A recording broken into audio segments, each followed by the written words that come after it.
vecchio milionario americano, veniva non si sa che malattia, era nefrite di ipocondria,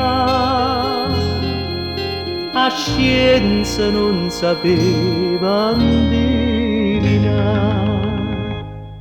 però un amico intimo dicette per qualista malattia, portiamolo in Germania, ci stanno professore chirurgia. E o giorno appriesse in coppa un vapore,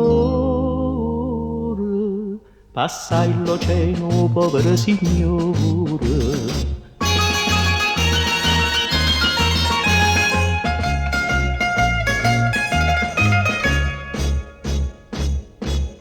I meglio scienziati berlinese o visitai senza capi niente, però sapenna che c'è stiva gente, dicettere tentiamo d'operare, senza nessuno scrupolo, tagliano cuore per il bicchiariello, e quando fui a Lourdes campava in un campato poveriello, e quasi tanta dolore stava salendo in cielo a do signore.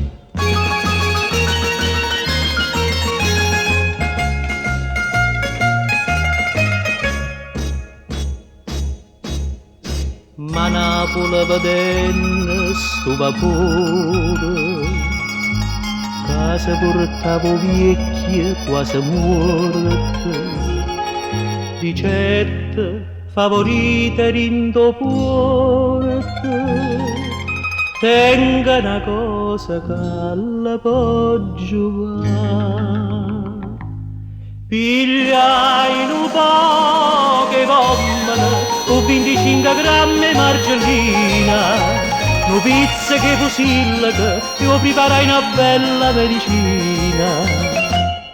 E o vecchio non appena sa pigliaia,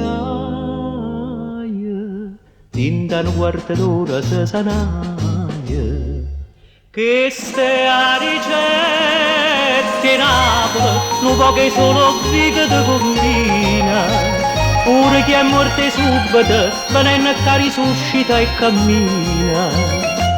Non ci vomenta cetra e fronnaruta, ma sta sempre benissimo in salute.